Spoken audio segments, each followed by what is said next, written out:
down in Wichita. Man, he actually, man, he sold cars. And I want to tell you about a 5-month story where he was at the bottom of the barrel. And he began to use a program called Build-A-Brand, and it built him to the point where he was at the top of the daggone leaderboard. Give it up for that, man. Give it up for going from the bottom to the top, right? Started from the bottom down here. And so, man, I'm telling you, now he is, man, he's the training director, he's the vice president, he's doing some amazing things. And he's going to be speaking alongside of, how many people heard of T Got Your Keys? How many people heard of T Got Your Keys? Man, this girl, absolutely, I mean, she's fresh off the daggone automotive sales floor, right? Man, I'm telling you, I'm selling, 19, 20 cars a month, grossing like she was selling 27 cars a month. I mean, making $9,000 or $10,000 at 20 years old.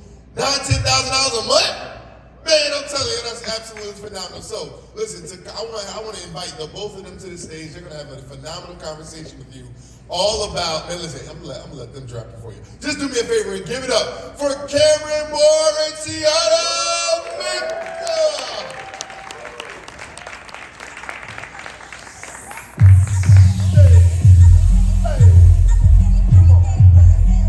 Can you guys hear me? Sean, remember the other day you told me, you're like, man, good luck after I speak because I'm going to bring it. And I didn't get anxiety until like halfway through.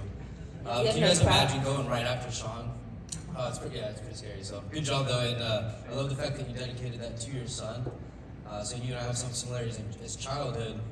And I know with you is really special to say, hey, I want you to see how great this is, but I want you to be better. So that's amazing, man.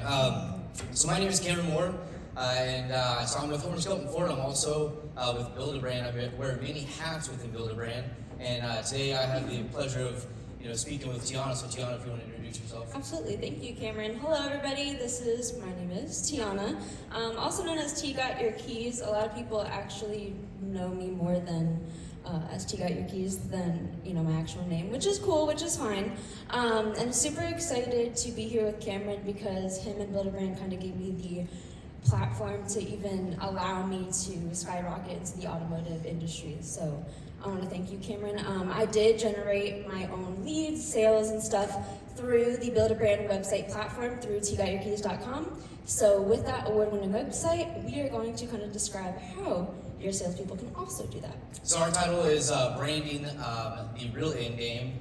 And so like Tiana said, she used our platform, but I want you guys to keep in mind all the technology that we have here is amazing, but it all comes down to the actual person utilizing it. If they want to go to that next level, earlier you said dream big. 5 years ago when I was selling cars, I was selling BMWs and Mercedes, watching Sean's videos, and now I'm speaking right after him, which I'm a little terrified right now because he's so good. But you got to dream bigger. So let's get into right now. As everyone I look in this room, a lot of you guys, when I think of your DNA, you got sales DNA. You don't have brand DNA. You're not really marketing. You're really selling. And so as we go through this, we're going to be talking about different ways to prospect, really focus on the brand with the salespeople and your dealership, and really taking your unique selling proposition to that next level, leveraging your sales staff and all the tools that they have. Absolutely, yeah. So like Cameron was saying, unfortunately, we don't have that marketing, my own business kind of mindset, especially instilled in the younger generation and sales people. And so Cameron definitely touched on that of we kind of gotten comfortable and just letting the OEM or the manufacturers kind of let them deal with the branding, let them deal with what charities we're going to kind of serve and talk on, its issues we're going to speak on. But unfortunately, in this day and age, there's so many other people pushing their own company's outreach, branding, that we need to take on some of that responsibility as well. Yeah, when you guys think about branding, I want everyone to look at your shoes you're wearing right now. If you all look at your shoes, some of you guys aren't looking, I guess you're not wearing shoes, good luck. But if you look at your shoes right now, you didn't buy those because someone cold called you, asking you to buy them. They didn't come to your door, knock on it, and ask you to buy them. You bought them because of the brand. And it's very easy as we look at our clothes and shoes, or we talk like brands about like Nike, to really see the value in branding, but it becomes a little bit harder when we talk about branding, especially through our business lens of automotive. And so today, as we go through this, I lost my keyboard, I'm so sorry about that. It's really embarrassing. So. But as we were going through this, the whole Marvel thing, that's what I was getting to. The Infinity Stone, as you ended with that, this was really awesome. Because as we look at Stan Lee, imagine if Stan Lee just made the Avengers. There's no backstories, there's no individual characters. It was just the Avengers. Do you think it'd be just as good? Probably not. Yeah, right? Thanks for the backup. No. Yeah, it wouldn't be just as good. So Marvel is great because of the fact that they actually have characters like Spider-Man. You got Captain Marvel, you have, of course, Thor, but every single person has their own story and their own brand that they branched out, and Stan Lee did a great job with that. Absolutely, yeah. If you think about it, each Avenger can kind of represent either a different social group or even generation, with the latest Spider-Man movie coming out that can ultimately make Stan Lee kind of one of the best marketing geniuses in the world. Just because if you think about each Avenger being kind of its own social group, you kind of have your Black Widow, we got the female audience now, let's go to Iron Man, we got the guys that like the technology, and even, Hulk, Thor, all of them, you'll find different people like, oh, I definitely hate that person, or hate that Avenger, or I definitely love this one. So basically, Stan Lee kind of brought all different kind of genres of movies to make one movie, The Avengers. So he took a mass audience of different social groups, and he brought us together to make one. Yeah, as we talk about that, you're probably trying to figure out, okay, what's the relevance with this in automotive? Well, think of Stan Lee as the management, the dealer principals, right? And then you have, who's the agents of S.H.I.E.L.D., Agents of S.H.I.E.L.D. right? Those would be managers, and then you have your salespeople, which are Avengers. So with that, Stan Lee gave us the new Spider-Man movie. Has anyone seen it? Yeah, it's super amazing. We watched We're it. gonna spoil it. I'm just kidding. Yeah, right. Spoiler alert. So we watched it several times, but in there, you have Uncle Ben and Aunt May, which give us, the first, with great power comes great responsibility. So Tiana and I decided to kind of play off that and create our own. So with great branding comes great sales responsibility. So we need to look at the responsibilities of a salesperson. So you hire your salespeople to do 3 key things. And what are those 3 key things? You hire your salespeople to get customers on the lot. You hire them to sell cars. You also hire them to retain sold customers. The question becomes, how do you do that? Do you guys have a plan for your salespeople, or do you just hire them and say, go get customers on the lot? Do you provide them with, all the tools that they need? Oh, mic up. Man, it's heavy. I haven't worked out in years. It's Zoom usually, but today it's here. So let's talk about how to build a brand in automotive. We got to really look at, what is that plan for your salespeople? It's going to start with a plan. So do your salespeople have all the right tools? Like, let's start with the basics. Do they have a cell phone that has photo and video? And if not a cell phone, are you as a dealer, do you have an iPad that the whole sales team can use or the whole dealership can use, just so that you kind of eliminate that excuse of, I don't have the right technology. Different things like phone stabilizers, audio mics, simple things like that. And what about Facebook pages? Facebook business pages. And if you have some salespeople that you're like, oh, well, they're too old, they don't use that. Why? Their customers are there. So shouldn't we expect our salespeople to go where our customers are at? Or are we just expecting them to kind of do whatever they're doing now? So we really need to step out of our comfort zone. And another thing we're talking about is, do they have their own personal websites where they can, get customer reviews that display up their photo reviews, where they can publish dealer-approved blogs to their website to really create that content that builds value with the customer.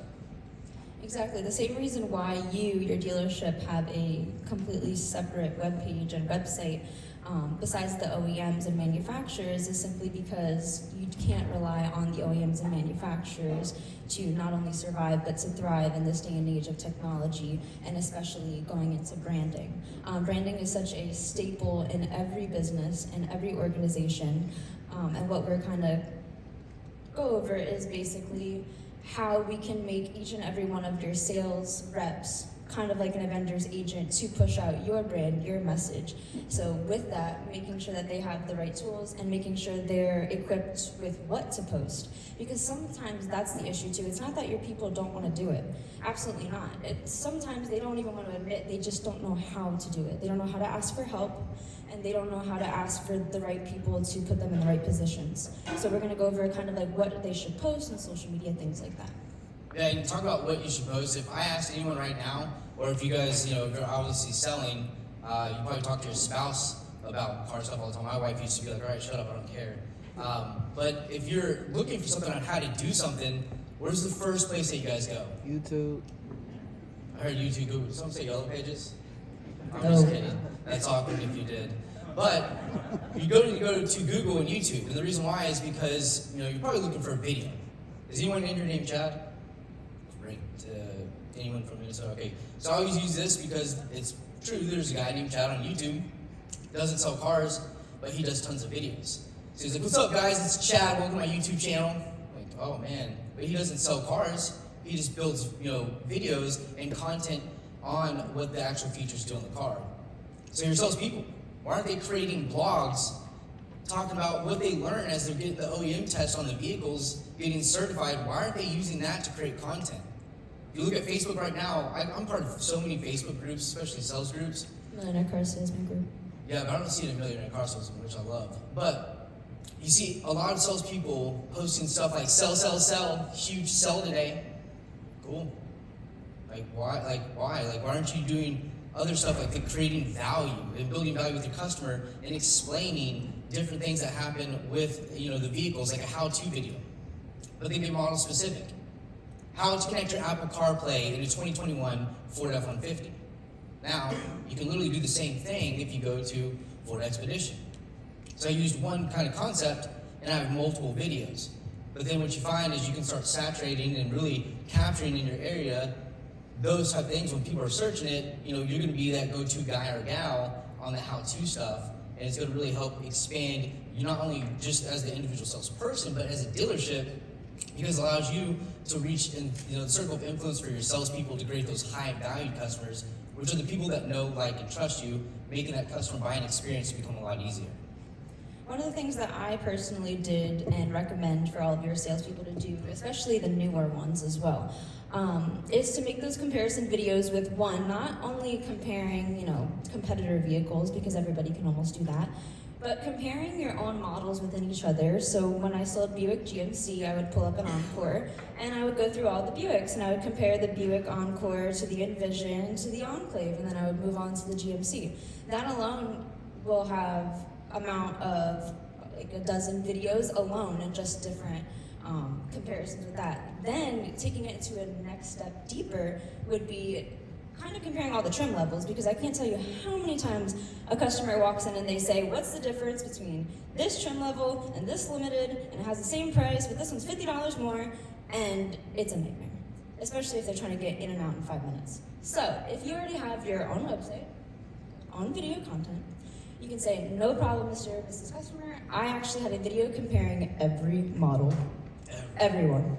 You can go home and just watch, not only through, whatever manufacturer that you have, but even within each trim level, because I can't tell you how many times customers want a limited and they walk out with like maybe an SLE or like a step above the base. So something like that, and like that different content, pushing it out to YouTube, Facebook, having your own customers be able to share it, is one of the key strategies that I kind of used to implement and make the process a little faster too. And I remember when Tiana was selling, we were talking about really creating that plan for her prospect, like what she should do. And I remember she did something that I don't know if Sean or someone else came up with the idea, but doing a video for the service department, the experience as the customer when they first come in, what should they expect? And it was basically like Tiana walking around, with the camera, like, hey, what's up? Follow me. And she went through the process of what would happen. You first pull in here, you'll park here, you'll speak with this person, you'll do this. And I mean, I felt like I wasn't even a customer. I live in Texas, the great country of Texas. And I was like, I would take my car there for service. I would definitely go there, because she made it seem so, it was just invitable and just really easy. Other things, I mean, coming up up the schedule. Yeah, no, absolutely. So Cameron actually in Build a Brand made an awesome social media schedule because it goes back to, like I said before, it's not that your people don't want to do it, it's just they don't know how to do it and they don't have the proper tools to do it. But going back to like the servicing videos, you can implement that into almost anything. How does the online credit application work? This is what you do. You go on the computer, you go to our website, and you fill out your credit app. How does if I just want to come in and test drive a car work? Because I can't tell you how many times people are parking in the customer lot, and they're service people, and the service customers are parking in the other lots, and it's a complete mess. So if you had an automatic video that went out every time someone set an appointment, whether that be service, they would get a video that says, hey, thanks for scheduling your service appointment. By the way, I know you've been here before because hopefully you bought the car here. But if you haven't, this is where you're gonna park. You're gonna park right here where it says service customer. You're gonna walk over here. You're gonna say hi to Cameron. Hey. Cameron is our service advisor. Say hi, Cameron. Hello. And you're gonna talk to Cameron and he's gonna take good care of you. If you need me, my number is down there. Just a simple automatic email responder video, whether that be for test drives. Hey, this is our test drive guy, Cam. He's gonna be able to take you on a test drive. You're gonna pull your car right up there. He's gonna take care of you. Little things like that to, one, eliminate any discomfort for the customer, because uncomfortability for the customer is not gonna want to make them come in. And anything that could eliminate them from asking you a question. Where do I park? Who do I talk to? Where do I go? Who do I call? All of those questions could be answers and eliminated in your video. Yeah, and if you guys take notes on different ideas, as some of the things we're talking about, I know we're giving you a lot, and we don't expect you to do it all like I don't tomorrow. even remember half this presentation. But having a plan for like a daily or weekly thing. You know, there are tools, like we have a thing with an action plan. You know, and it's creating, hey, maybe you should publish a blog or publish, you know, a vehicle to social media. So maybe we start off small and every Monday, I guess Monday through Saturday, just saying happy birthday to a Facebook friend on timeline, right? On their timeline. But not their Facebook, you know, happy birthday feed, because you get lost in the sauce. Actually publish it on their actual timeline and do a video, because they're gonna remember that. No one remembers, you know, who just said happy birthday. Some of you guys may copy and paste, you know, because you got a bunch of friends, copy and paste that, but you actually want to really stand out. The whole idea is to create top of mind awareness, meaning being at the forefront of the customer's mind when they think about something, so of course automotive. So in that, if you want an example of what you could say, like a word track, you could say, hey, it's Cameron here at ABC Motors. Always say what dealership you're at. And I just want to wish you a happy birthday. Thank you so much for being my friend on Facebook. You know, there wasn't a lot of people out there, so I'm really grateful that you're my friend. And I'm just making this up. Whatever it is, whatever your personality is, really, you know, put that in that video and make sure you post that to their timeline.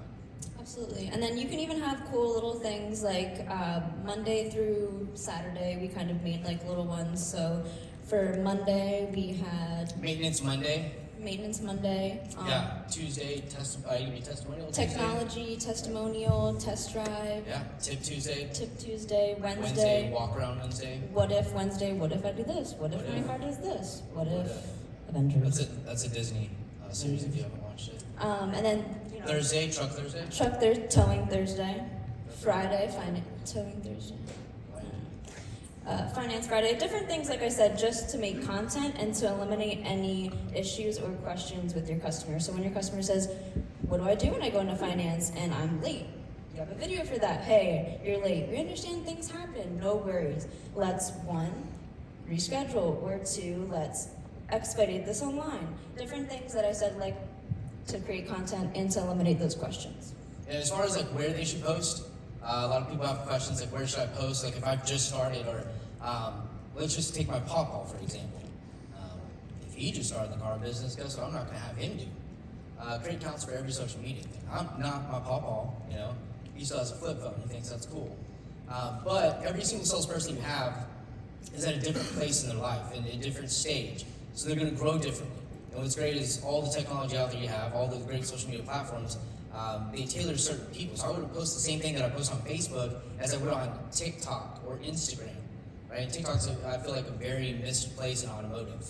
Like T, you know, not to brag, she doesn't like to brag, but go ahead. Yeah, let me just. Go ahead. So TikTok was actually kind of like I like fell into the whole like viral thing of it just because I saw that a lot of, car dealers and stuff were posting videos, and it was just car walkarounds, and it wasn't really anything kind of personal. It was manufacturally and OEM-y kind of just posting. It wasn't anything like comedy or relating to, so even if you go through my TikTok account, which I would recommend, it has an awesome kind of like, follow me as well and watch all my videos and like them, I recommend that. And then just basically kind of show your salespeople, hey, this person is being likable, relatable, and funny.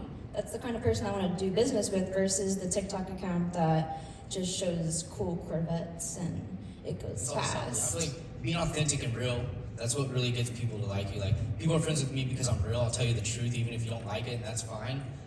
Because I don't really, I do care about your feelings. However, I would rather you respect me more. Okay, I'm not gonna tell you something that's not true.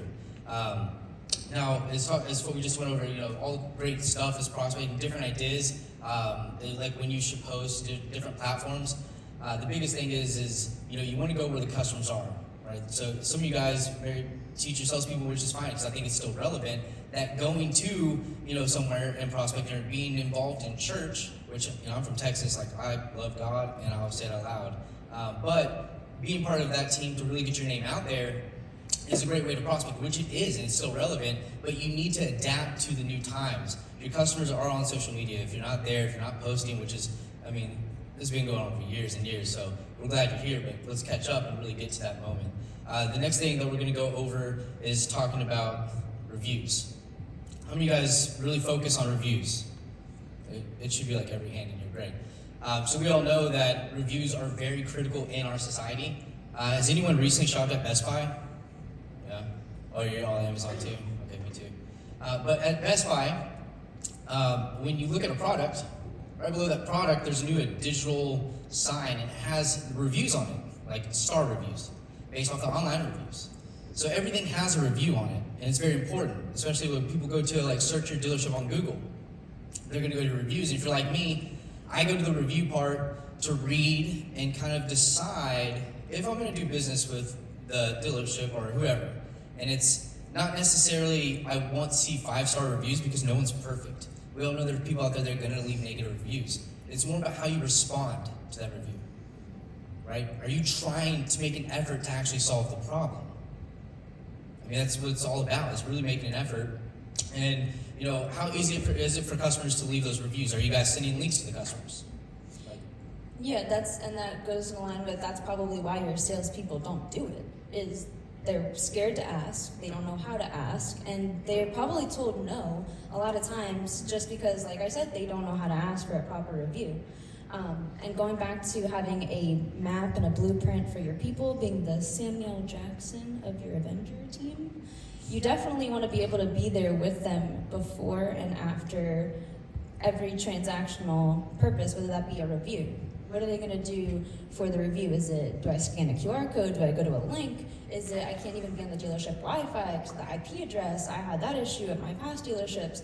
Eliminating all of those issues is going to get you more reviews and get more positive reviews as well. So making that process even easier for the dealership and for the individual salesperson is only going to increase profits. Absolutely. I remember when I was selling cars, I didn't really understand reviews, and my dealership was like, ask for a review, and I was like, nope, because I don't see the value. This is the biggest thing is I didn't see the value, and then Mercedes-Benz was like, we'll give you $100 if you get a good one. I was like, okay, who wants to write a review now? Money, review? I love money, right? Now, when do you ask for the review? Some people say the day after, 3 days after. Why aren't you doing it right before finance? Just curious. All the time. Why not? They're in finance, they're sitting there waiting anyways, and it's not like the finance guy, slow, it's just he's got a lot to do. So why not just ask him right before finance? That's something we teach with our platform, is ask the customer, hey, how was your experience today? Let them tell you how their experience was. Great. Would you mind completing a simple 3-question recommendation? It takes like 10 seconds, which it could. It's not a lie, it could. But then just ask them 3 simple questions. And then once they get done with finance, take a photo with your customer, right? Use that photo for the review. And if you're gonna go a step further to really, get out there, is anyone doing video testimonials? All right, we got 1, 2, 3, 4, 5. Great, love it. Video testimonials are a great way to really extend that trust to your customers, family members, and friends. I used to do hashtag dashcam diaries. So on the showroom floor, doing client testimonial videos, I always asked them, how was your experience purchasing in the past? How was your experience purchasing today with me? And would you recommend your family and friends to come see me when they're in the market for a vehicle? It's all in video. But then you share that to social media. And you make every post, if you are sharing something with the customer, make it about your customer.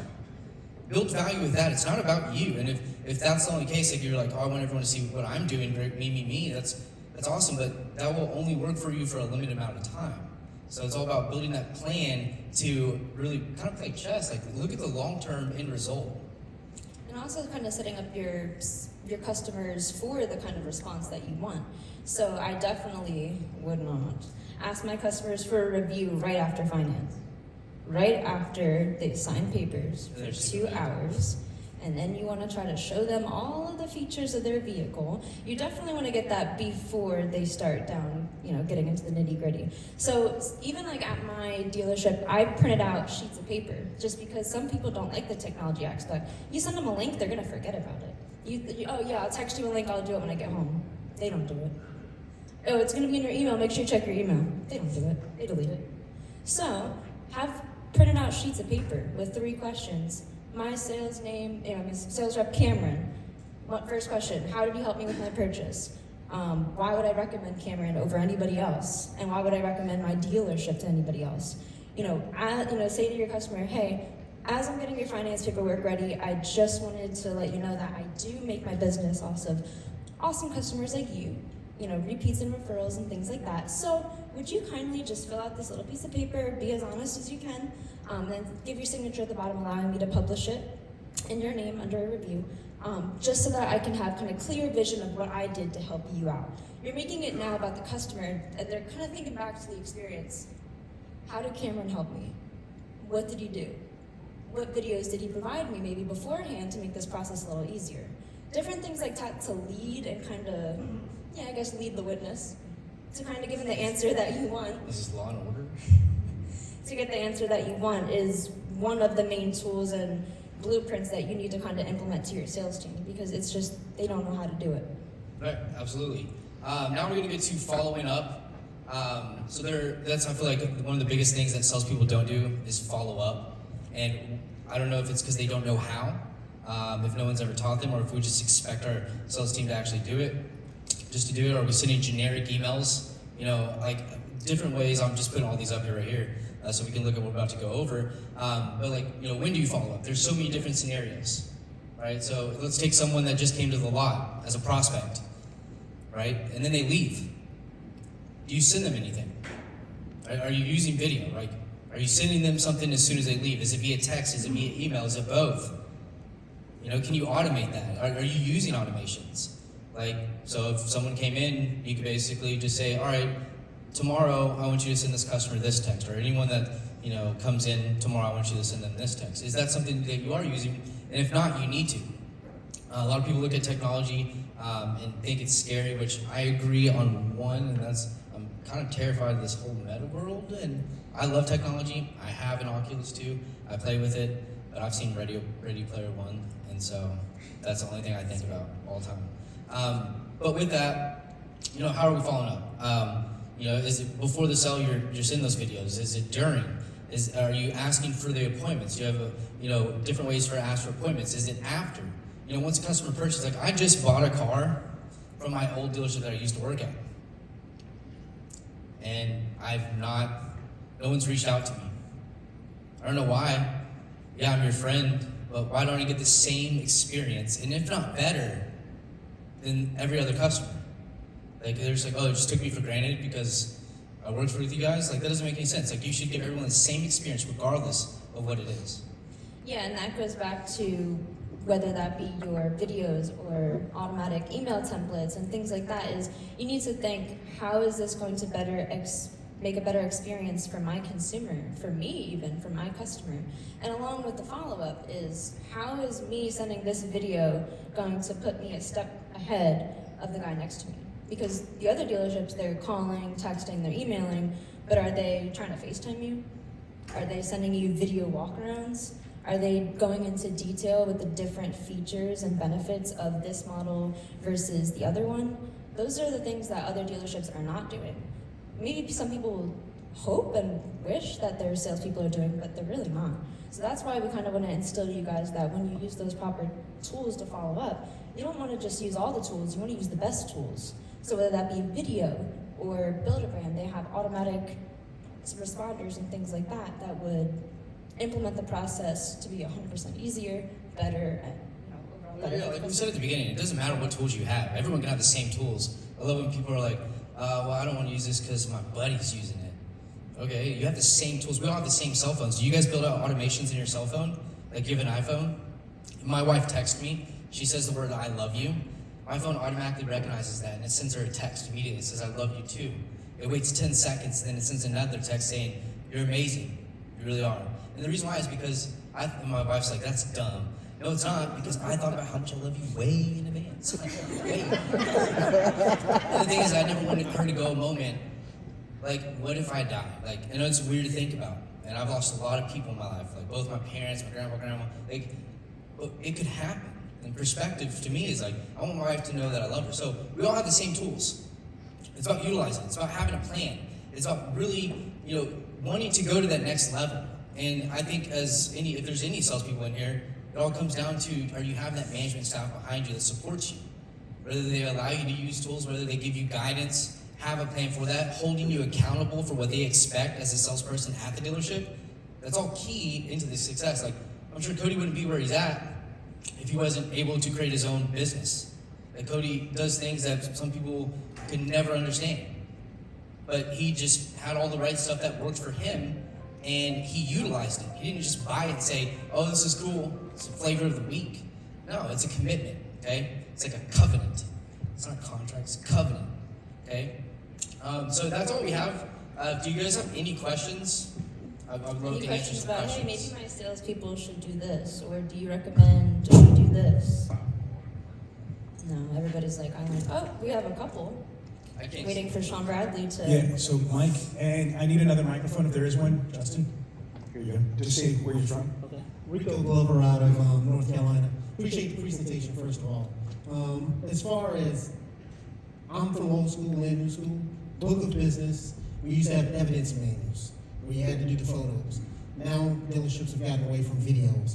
How can you really tell a dealership the reason why they need to have testimonial videos for every one of their sold customers? What would you say about that? I just ask, do you like being in business? I mean, that's the reality. I mean, if you're not showing people the experience that you can provide and allowing your customers to do that to really help build that value, then you're not going to really be in business that long. I mean, how many people shop on Amazon? Like, I do everything on Amazon. Like, if I could literally sit on my couch all day long and buy Amazon, I would. But Amazon asks for reviews on everything, right? You get emails all the time because it allows people to really build value. Like, oh, well, this guy has over 700 reviews that he's left on Amazon, and I trust what he says. But 9 out of 10 buying decisions are made from pure recommendations. So if you're not focusing on reviews and you're not really, if you don't value, your company, then I mean, you probably won't be in business that long. And that's just the hard facts. Yeah, and I would just kind of open up and say reviews are kind of the people's way of saying their opinion about a corporation. Because I'm sure Apple, they say they do care about what you have to say, and it shows because they have the almost #1 business in the world.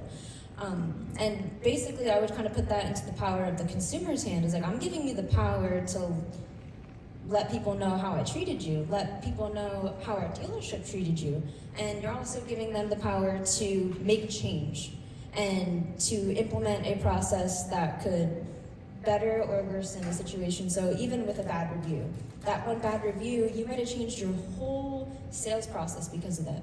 Or because of the good review, you might have just kept that extra, person greeting in, the sales deal besides just letting the manager come in and, be the big manager.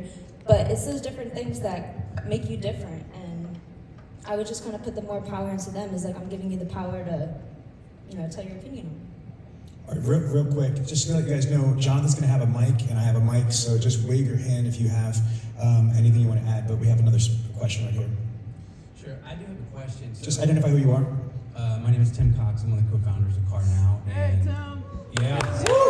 And I'm really excited. I'm really happy not to, because I already know Sean, is to meet the one and only T Got Your Keys, because I've been hearing about it forever. But in all seriousness, you know, we have lots of dealers, and this is a question that comes up a lot, and I would love to be able to share with them.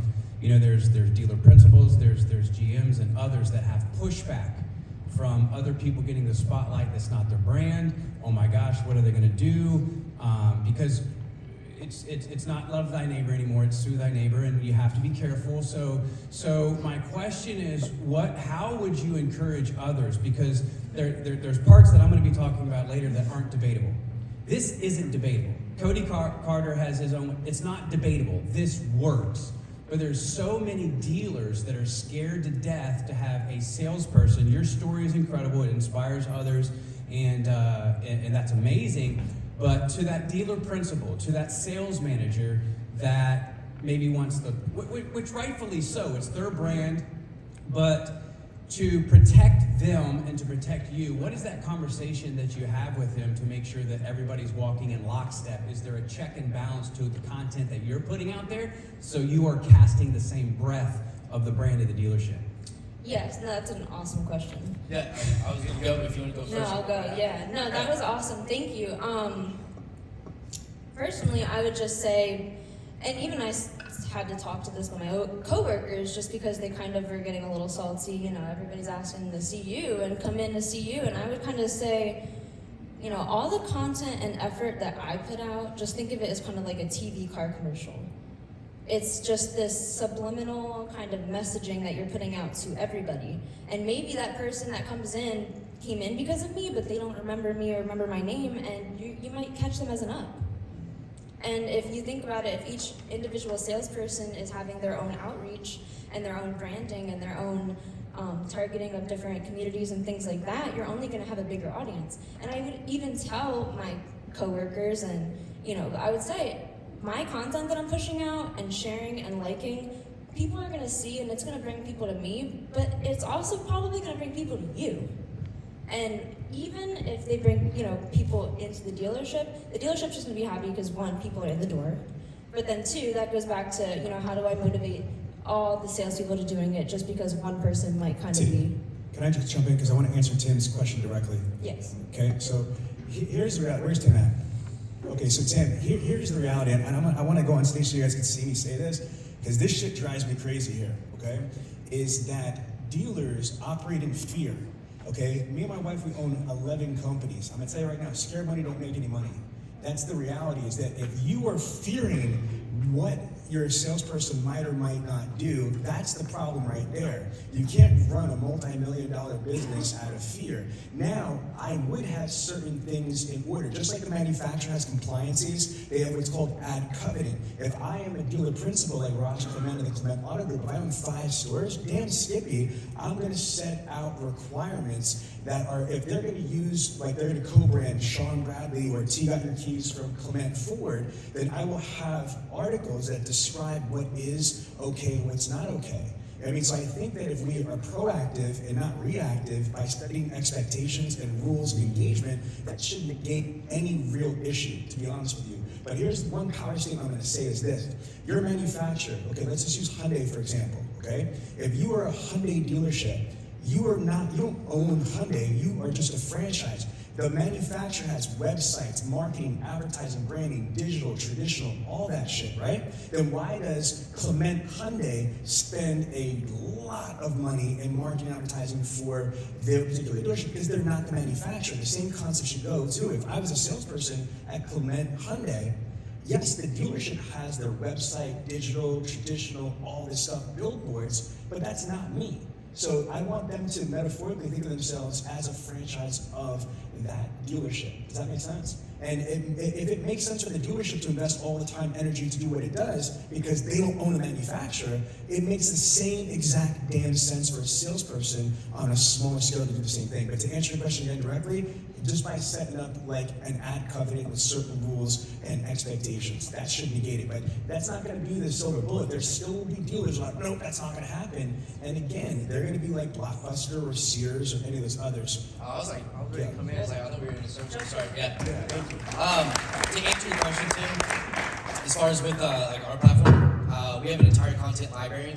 It's all dealer approved 100%, where the dealership managers can go in there and approve what the salespeople can and cannot post. And right now, your salespeople, you want them to post social media. Some are posting social media. You really don't have a way to control that unless you tell them, delete that off your social media. But at least using a platform like ours, you do have the opportunity to say, this is what's dealer approved for us when posting to social media, and being able to track that. And as far as, last question, go ahead. I hope that answered that. So this wasn't really a question. This was just in relation to what the young man said up front in regards to testimonials. I'm a huge video testimonial guy in my line of work. My YouTube channel has over 200 based on my line of work. And this is the reason why it's so important. You guys should really be using video testimonials over written testimonials. Written testimonials are soulless letters on a page that anybody could have came up and created. Those 5 stars don't have any energy behind it. I don't care what the review says. And we live in a day and age where people do business with folks they know, like, and trust. There's a stereotype that has permeated the car dealer industry for years, which is the car dealership that's going to rip me off, right? And so when consumers come in wanting to buy, they're always going in with this defeated mindset that it's us mentality versus them. So if I have a customer on video, because we're audio and we're audio sensual people where we see and we can hear, right? 2 eyes, 2 ears, which my mama said, you got 2 eyes, 2 ears, 1 mouth. That means, boy, you should be looking and listening more than you talking. You talk too much, you need to shut up from time to time, right? But the idea being is, if I can go and see video where someone else is actually giving rave reviews on the service, what they got, what they received, how they were treated, and why they will come back here again, that's going to make any customer want to come back into that dealership or refer real quick and real fast, more than just written words on a page. So I would highly recommend everybody start using video testimonials, because we live in a society where that's what folks are looking for. They want to see someone else give rave reviews and they can go and bite off of that. Absolutely. Give it up for T Got Your Keys and Cameron Moore. Kareem Ellis with that power statement. Kareem Ellis, man, absolutely phenomenal. You guys are going to hear more from him over the next 24 hours.